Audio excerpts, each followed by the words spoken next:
Hi fellow Disney Plus watchers, this is Thoughts After a Disney Plus Watch, where we review everything new Disney Plus coming out, and I'm glad you're watching. And hey, I'm going to do things a little bit differently, because, I was going to sit down and do my script. I was already sitting at my desk, plugging into Google Drive, and just writing my script first, but you know what I'm gonna do? And I want to try this out once in a while, just me sitting down and just talking about it, like a freestyle. But English is not my mother language, so sometimes I'll make weird sentences, or maybe I'll edit that out. I don't know yet. I haven't done this before yet. Thanks for sticking by. I just wanted to talk to you without a script.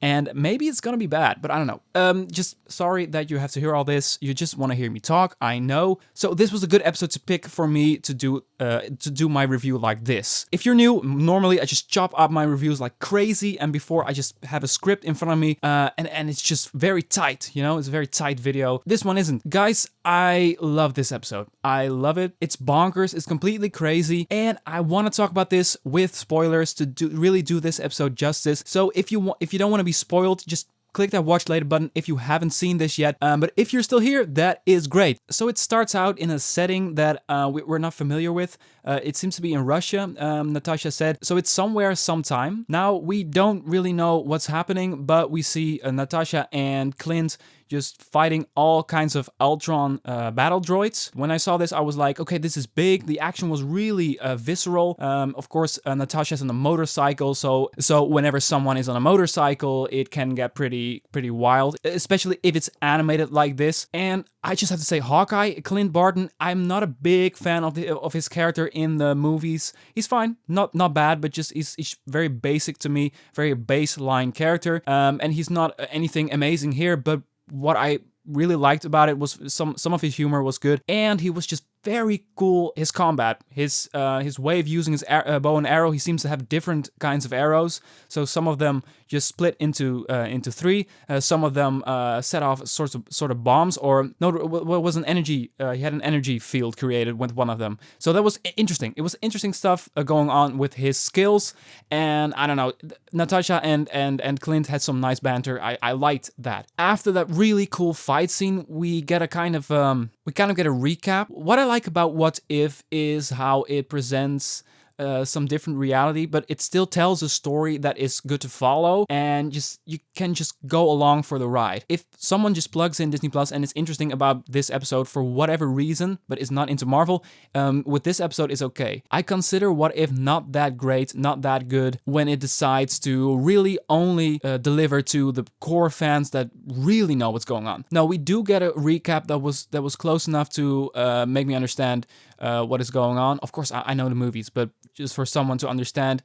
So I appreciated that they did that. And one thing I thought was, I don't know, is when Thanos comes out and just confronts Ultron. And I thought, ooh, this is interesting. Because these two have very different ideas about how to make sure to eliminate life. For Thanos, it's like half of the people need to go away. For Vision, it's like all the people. The universe is only at peace when there's no chaos at all. And it's a very dark philosophy, but by the way, that philosophy is also very interesting, but very dark.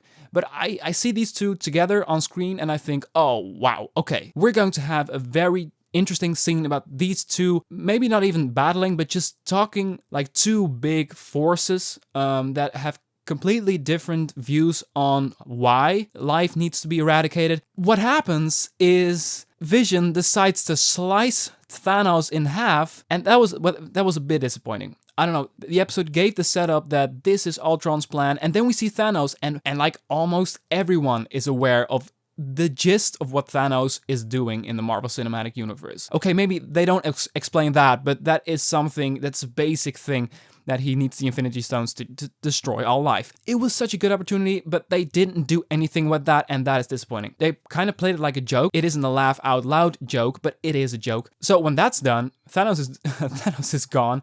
So there's absolutely, all the stakes are up. He goes from world to world and destroys us everything we know from Marvel Cinematic Universe. He destroys all the foundations of the worlds we know.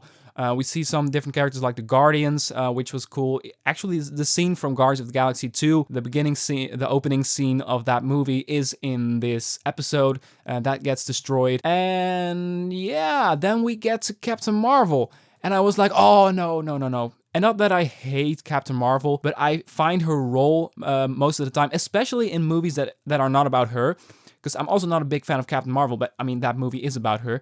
But her role in major Marvel productions that is not Captain Marvel specific, her role is most of the time just very shoved in. She has a bit of a cocky presence that just, I'm going to fix all this, I'm going to clean your mess. It's just not anything amazing when she's up. So then we see her attack Ultron, and just, she's so overpowered, but I do like that she too can't solve the problem.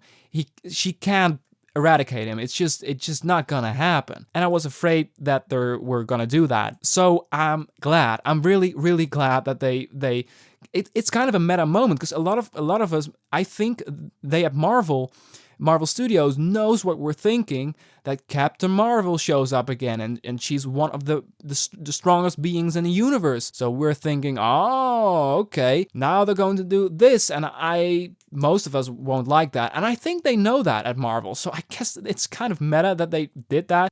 Captain Marvel attacked him in full force, and that we're not even halfway, we're like a quarter into the episode, and they wanted to get rid of that. They wanted to get rid of the illusion that someone like Captain Marvel could eradicate him. So I guess it also serves a purpose in the story. But yeah, then we get to the most interesting scene of this episode by far.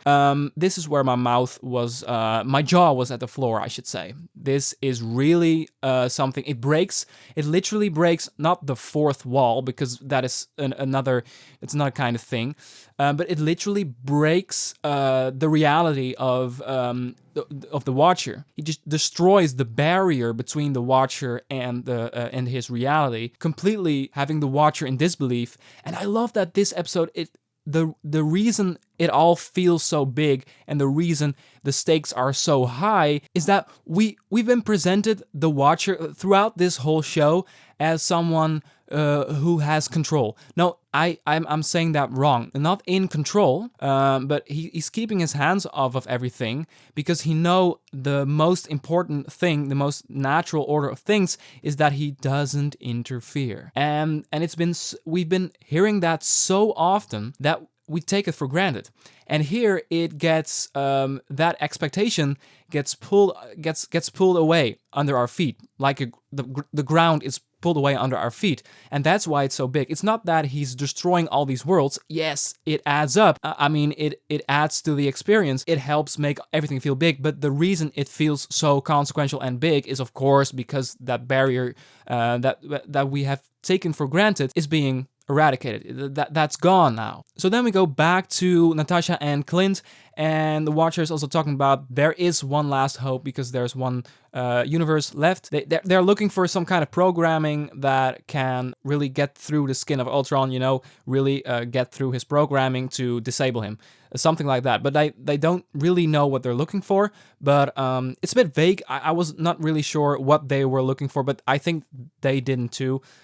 So they needed some kind of code. I like the moment where the Watcher is really tempted to interfere, and Hawkeye is about to give up.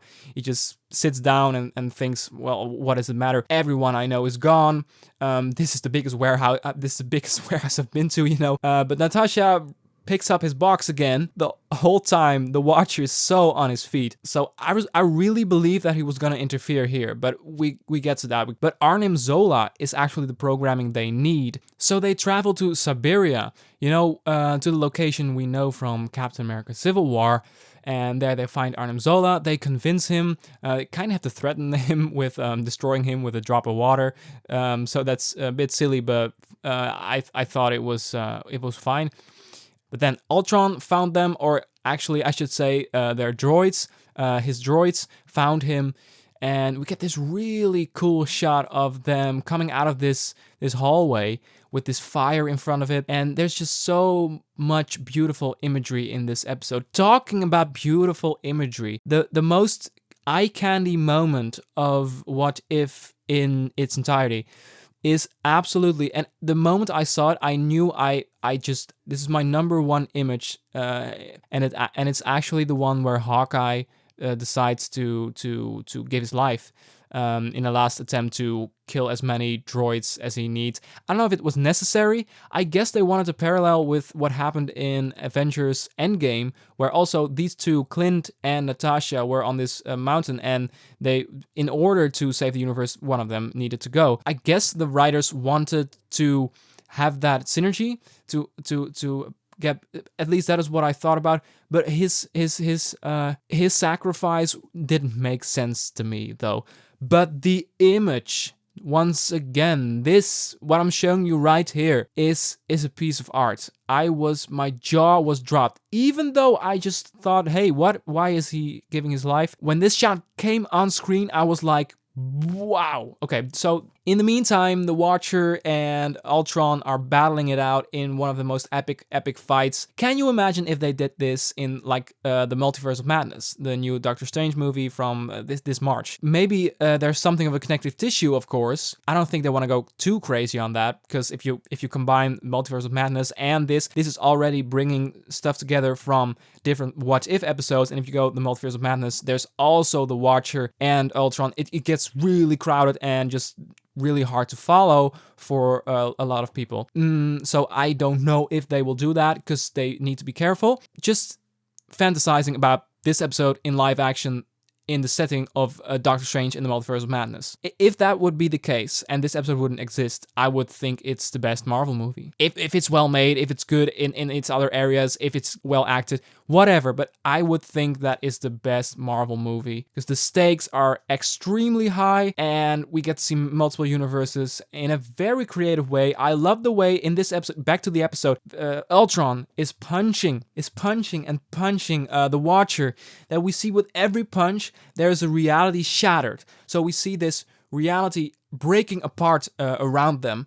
Like, the Watcher is kind of this being that is watching over all these realities, but in a way, he is those realities all at the same time. So you could even have a philosophy, you could even think about that in a way that I think the creators of the show and maybe the animation department thought about it. And that is interesting. I don't know, it looked like it was being eradicated punch by punch by punch, so that with every punch, there is a universe shattered, which is very sad. And of course, the final scene, yeah, we're gonna talk about that briefly. It's going to connect episode 4, and that is just amazing, because I love that episode. And you know, episodes like episode 4, the one with Doctor Strange, episodes like this, and also episodes like the murder mystery episode, like episode 3. Episodes like that are making me fall in love with parts of What If. Episodes like last week's episode, Party Thor, terrible, extremely embarrassing. I don't know what happened there. There's a review if you want to check that out. I'll link it. I'll link it down below, of course. And I can't even talk about it again. It's so bad. So the highs and lows are extremely far apart. So I guess that's also a good thing that they're really experimenting. And this episode gets me hyped. So they're experimenting a lot, and they really miss sometimes. Like, episode 1 was really pointless too. I think it's not terrible, but really pointless and not that interesting. But I'm not going to do a review overall. I just wanted to leave it at this. Okay, I wanted to ask you guys again, do you like this format? Because if you know my videos, if you do, then you know that I'm very scripted, very tightly paced, so that you always get the value that you deserve. At least I know if you like reviews like this, it has value. I don't want to seem cocky, but for some of you, it has value.